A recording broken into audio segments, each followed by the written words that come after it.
ಪಶ್ಚಿಮ ಬಂಗಾಳದಲ್ಲಿ ಎಸ್ಐಆರ್ ವಿವಾದ, ಯಾವುದೇ ಅಡೆತಡೆಗಳನ್ನ ಸೃಷ್ಟಿಸಬೇಡಿ, ನಿಗಾ ವಹಿಸಿ ಬಂಗಾಳ ಸರ್ಕಾರಕ್ಕೆ ಸುಪ್ರೀಂ ಕೋರ್ಟ್ ಎಚ್ಚರಿಕೆ.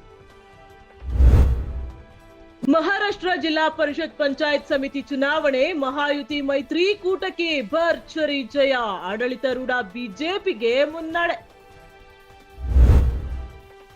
ಮಾಜಿ ಸೇನಾ ಮುಖ್ಯಸ್ಥ ನರವಾಣೆ ಪುಸ್ತಕಕ್ಕೆ ಹೆದರಿ ಮೋದಿ ಲೋಕಸಭೆಗೆ ಬಂದಿಲ್ಲ, ಪ್ರಧಾನಿಗೆ ಸತ್ಯವನ್ನ ಎದುರಿಸಲು ಸಾಧ್ಯವಿಲ್ಲ, ವಿಪಕ್ಷ ನಾಯಕ ರಾಹುಲ್ ಗಾಂಧಿ ಗಂಭೀರ ಆರೋಪ.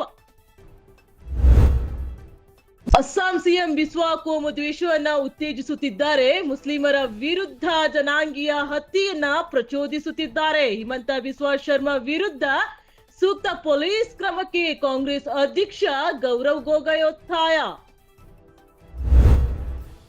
ರಾಜ್ಯ ಕಾಂಗ್ರೆಸ್ನಲ್ಲಿ ಮುಂದುವರಿದ ನಾಯಕತ್ವ ಬದಲಾವಣೆ ಚರ್ಚೆ, ಬಜೆಟ್ ಪೂರ್ವ ಸಭೆ ಬಿಟ್ಟು ದೆಹಲಿಗೆ ಹೊರಟ ಡಿಸಿಎಂ ಡಿಕೆ ಶಿವಕುಮಾರ್, ಕುತೂಹಲ ಕೆರಳಿಸಿದ ಉಪಮುಖ್ಯಮಂತ್ರಿ ಡಿಕೆಶಿ ದೆಹಲಿ ಪ್ರವಾಸ.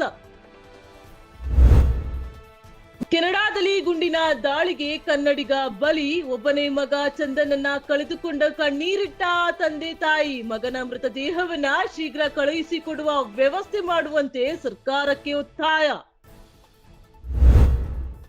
ಮೆಟ್ರೋ ಪ್ರಯಾಣ ದರ ಏರಿಕೆ ತಡೆ ಹಿಡಿಯುವ ನಿರ್ಧಾರ ರಾಜ್ಯ ಸರ್ಕಾರದ್ದು, ಕೇಂದ್ರ ಸರ್ಕಾರ ಕಳುಹಿಸಿರುವ ಪತ್ರಕ್ಕೆ ಯಾವುದೇ ಕಿಮ್ಮತ್ತಿಲ್ಲ, ಡಿಸಿಎಂ ಡಿಕೆ ಶಿವಕುಮಾರ್ ಹೇಳಿಕೆ.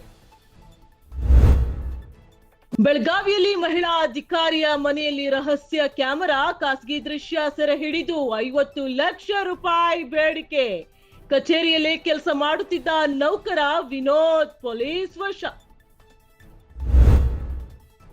ಇರಾನ್ನ ಟಿವಿ ಪತ್ರಕರ್ತೆಯ ಬಂಧನ, ಲತೀಫಾ ಅಬು ಚಕ್ರರನ್ನ ಬಂಧಿಸಿದ ಬ್ರಿಟನ್ ಪೊಲೀಸರು, ಯಹೂದಿ ವಿರೋಧಿ ಅಭಿಯಾನ ಕಾರ್ಯಕ್ರಮಕ್ಕೆ ತೆರಳುವ ವೇಳೆ ಕಾರ್ಯಾಚರಣೆ. ದುಬೈಯೆಲ್ಲೆಡೆ ತೀವ್ರಗೊಂಡ ಚಳಿ, ದಟ್ಟ ಮಂಜು ಮುಸುಕಿದ ವಾತಾವರಣ, ಬೆಳ್ಳಂಬೆಳಗ್ಗೆ ರಸ್ತೆ ಕಾಣದೆ ಜನರ ಪರದಾಟ, ಕಡು ಚಳಿಗೆ ನಡುಕುತ್ತಿರುವ ಸಾರ್ವಜನಿಕರು.